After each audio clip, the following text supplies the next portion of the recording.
येऊ साहेब या.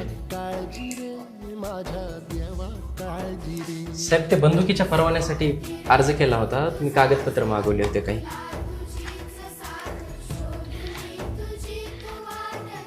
द्या. आधार कार्ड, पॅन कार्ड, उत्पन्न दाखला, प्रॉपर्टीचे पेपर, राशन कार्ड, रहिवासी दाखला.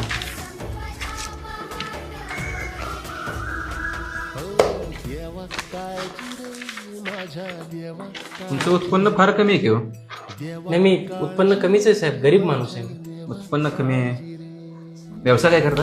नाही नाही, व्यवसाय नाही साहेब. व्यवसाय कसला, आपलं एका कंपनीमध्ये 9 ते 5चा जॉब करतो साहेब. व्यवसाय नाही आहे, नोकरी करताय, मग कोणाकडनं धोका वगैरे आहे तुम्हाला? धोका आज तर काही नाही, पण उद्याचं काय सांगता येते साहेब. तुम्हाला वेतन देताच येणार नाही, कारण का तुमचं उत्पन्न फार कमी आहे. मला कसं वेतन देता येणार?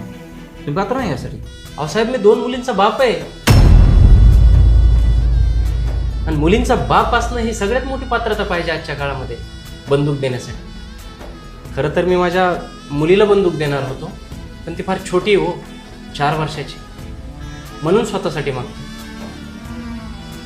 अहो साहेब, तुम्ही आमच्या मुलीबाळींना सुरक्षा देणार नाही, गुन्हेगारांना फाशी देणार नाही, मुलीच्या बापाला बंदूक तरी द्या. जमला तर तेवढं तरी कायद्यात बदल कर.